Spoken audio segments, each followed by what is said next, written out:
Hi folks, Doc here. As you can see, the 2.5 Hondas has essentially become 2. What did I do? Well, I'm going to show you.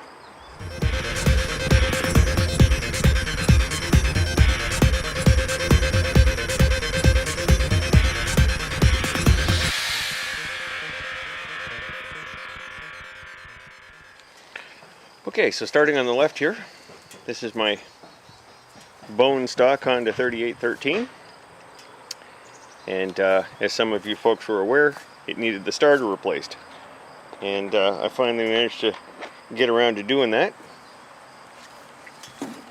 Just gonna lift the hood and show you. That's where the starter sits in these things, and as I indicated before, for those of you following along in the group, the Sprocket's Garage Facebook group, if you need to replace the starter on one of these things, pull the engine.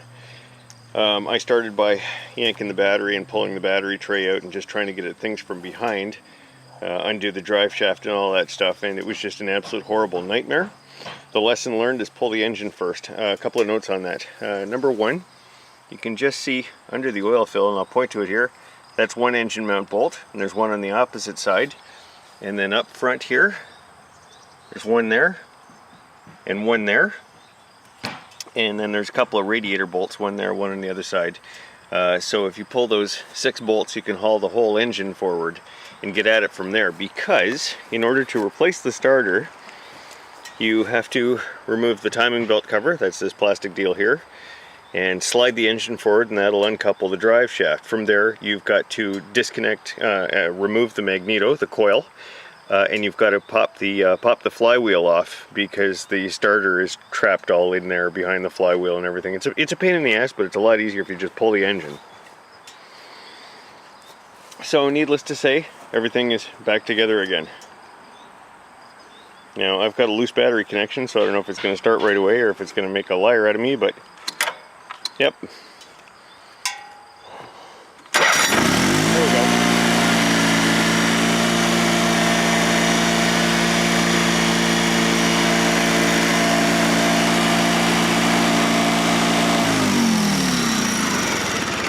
Bueno. Alright, turn your attention to the black and red one here, and you'll notice I drove it in. That oddball muffler is a hint, eh? Pop on the hood, boom, an engine! And you can see by the very faint hints of green on a couple of the bolts that I never did scrub away. That's right, it was Frank's engine.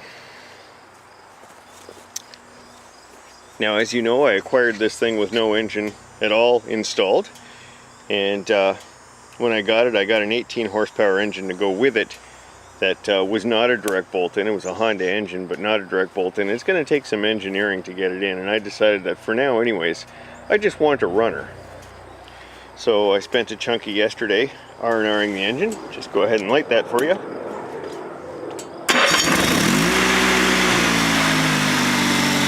There you go, purrs like a kid.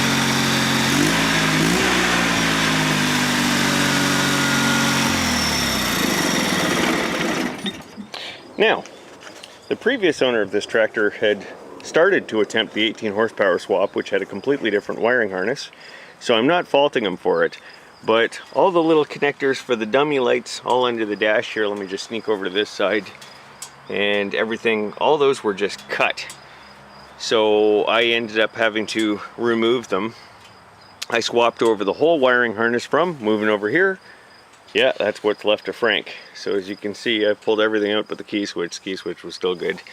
But I've yanked pretty much everything out of there.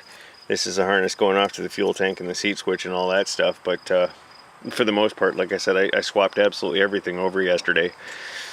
And that took a little bit of doing. But as you can see, I've got a runner.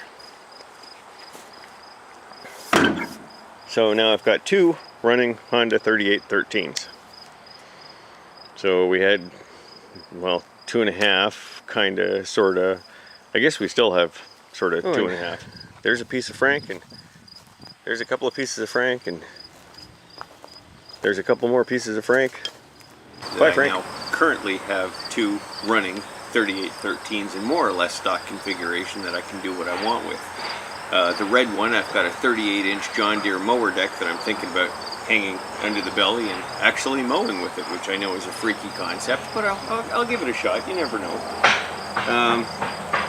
This one here does have these Funkadelic tires on the back that a previous owner fitted on the 10-inch rims.